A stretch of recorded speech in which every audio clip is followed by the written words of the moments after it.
So we are now talking about the difference between yoga and yoga therapy. I'll tell you, I had no clue what what the difference is. All we know was this: hey, get your Lululemon outfit and just go and start doing your downward dogs, right, to make it look really cool. And that's what most of the women do. But what if you have some kind of an issue like a back pain or some kind of a pain? Does yoga therapy help or not? And that's what we are talking about. So hang on for 1 second. I am Elaine. Elaine is a yoga therapist. So we are specifically going to talk about the difference between the yoga and yoga therapy. Hi, Elaine. How are you? Namaste. Namaste. Hi. Happy to be here, and thank you so much for having me. Absolutely. So a lot of us don't understand the difference between yoga and yoga therapy. And I was on your website and I'm amazed at how many hours and hours of yoga that you have studied. Elaine has done like, I don't know, 1,000 hours of yoga, which is incredible. And she's a nutrition consultant as well as an Ayurveda counselor. She's studying to become an Ayurveda counselor. So you want to add something, Elaine, to about yourself? I think you did extensive research on my website. Yes, I have over 1,000 hours of training in yoga and in particular yoga therapy. I did have training in nutrition, and my background is in biology. And now I work predominantly with people with chronic pain and helping them overcome chronic pain through yoga therapy so that they can actually live a life where they feel like they're more of themselves and don't feel battered down by chronic pain at all times. Okay, that's great. So let's just make us understand the difference between yoga and yoga therapy. We know the hours that we figured out, but we don't understand the difference. Yeah, and that's a great question. I get that a lot. Mm-hmm. And I like to say that the traditions of yoga practices, and you can also, in your culture as well, the tradition of yoga practices is such a integrated system of healing in the arts and sciences. But what's happening in the West nowadays and what's popularized as what's yoga today is more of that image and portrayal of something that's fitness oriented, of strength and flexibility oriented. So it's a lot about the physical body, and there's nothing wrong with that. I'm glad that it's so popular nowadays, and everyone will get some benefits even through the physical postures.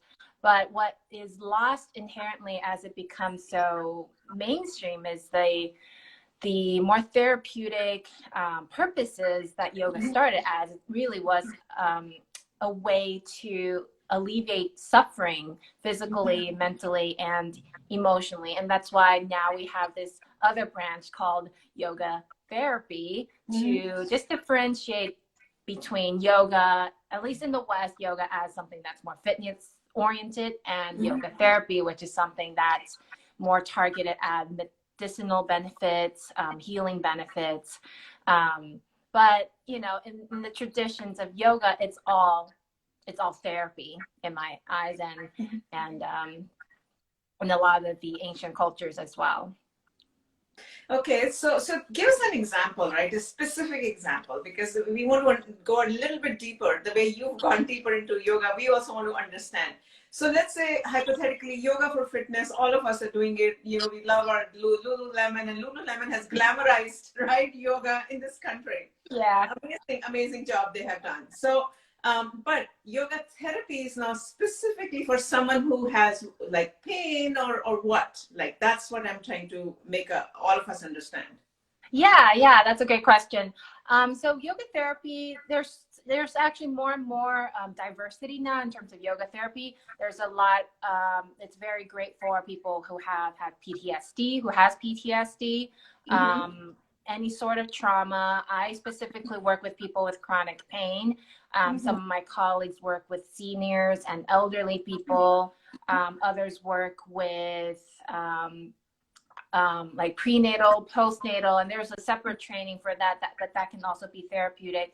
Some people work with children who had trauma, or kind of intersecting mental health with yoga therapy, women's health, reproductive health, men's health. So it really is more of a complementary adjunct to maybe something that person is already doing with their doctors or through other kind of self-care practices, but adding yoga as their piece to complement their journey towards feeling better and getting healthier.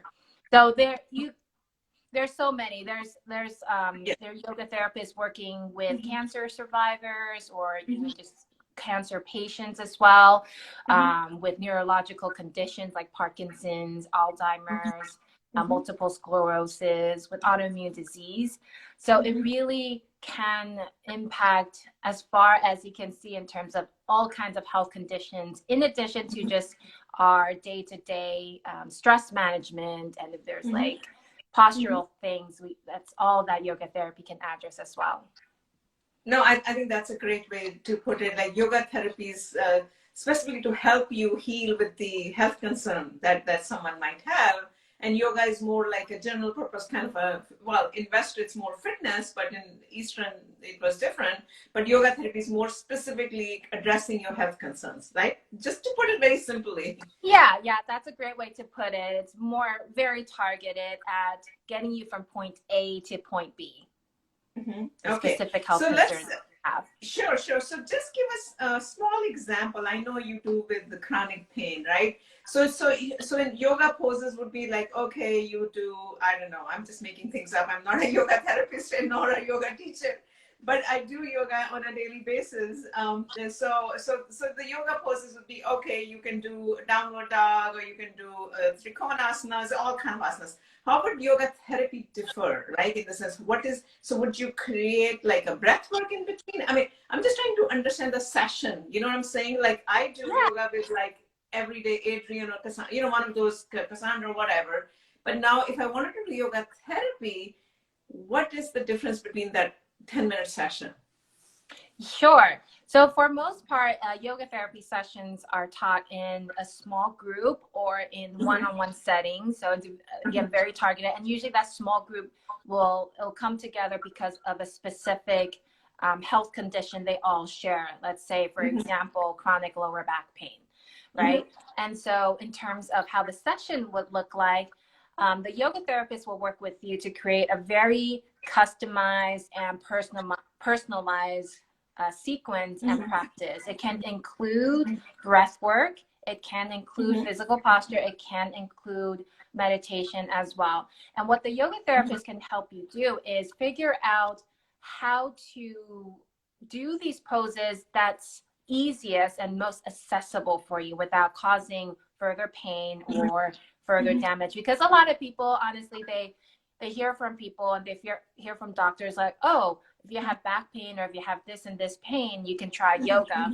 But what's challenging is that a lot of the yoga that's offered in public classes, they're not quite oriented and designed to help people make it, it's not as accessible for a lot of these people who have chronic lower back pain, for example. And I've actually had a lot of students and clients who come to me and say they actually got hurt in the public yoga class. And so now they're seeking more one-on-one attention. So someone can hold their hands and show them what to do and how to take care of their own body so that they won't hurt themselves and they can actually alleviate the back pain. And then your question around, because you have a yoga practice and home yoga practice as well. So with these poses like downward facing dog, trikonasana, triangle pose, what it will look like is perhaps using a chair or using the wall. So if I have someone who have balance issues or maybe have osteoporosis, using a wall, using a chair will be really helpful for them to feel confident enough in their bodies to do these poses, which can actually help strengthen their bones and strengthen their muscles and prevent the osteoporosis from further damaging their body. So it is really personalized. And I would like to say when two people come in to see me with chronic lower back pain, even though they might have the same issues, what I teach them could be very different. One person could be a very busy mom and don't have a lot of time at home to do these practices. So what I teach them would be more kind of simple practical things that she can do during the day, like a quick breathing practice to manage her stress, which can help reduce her back pain. Whereas the other person is perhaps a 22-year-old athlete with a chronic lower back pain, and he has a lot of time to devote into his practices because he wants to be able to get back into the sports that he's doing. And so for him, that practice will be very different. It's going to be a lot more focused on the physical aspects and giving him a lot more so that he can feel like he's working towards that goal. So it's a very personalized program with yoga therapy. Got it. And then you mentioned that yoga therapy will include the pranayama, right? The guided meditation. Is it, of course, the poses? And then I was reading on your website, and you also mentioned about spinal release yoga. What is that? Sure. Yeah. So that's actually something I learned from my teacher. Her name is Kaya Mindlin. And she learned it from another lineage of yoga practice called Svarupa yoga. And it looks on the outside similar to restorative yoga, where we're using a lot of propping, a lot of blankets and yoga bolsters and cushions and pillows to support the body.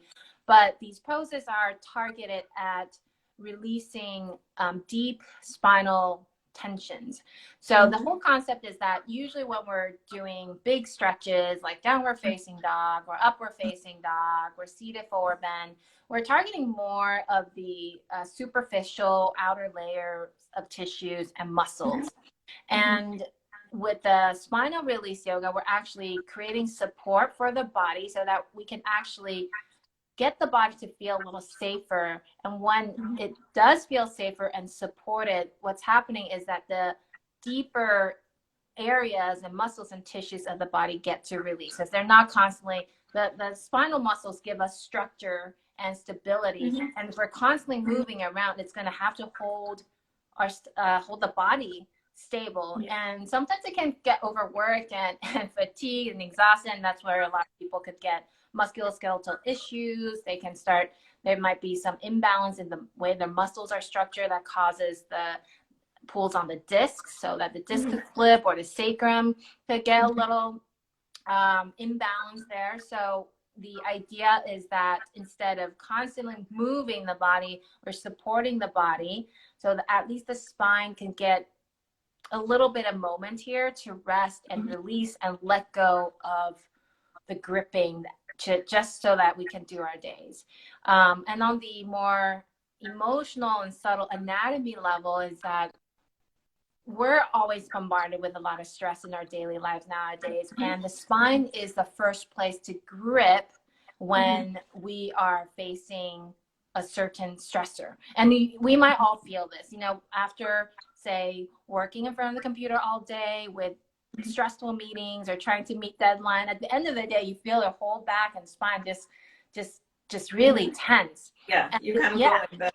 Yeah, and just think of how that impacts your spine every day, because we don't allow ourselves the opportunity to bring that tension down. At the end of the day, we end up going sit at the couch and watch some TV, and it might relax a little bit. We're not consciously mapping out the relaxation through the body, and then we just end up carrying that tension again and then again through the day.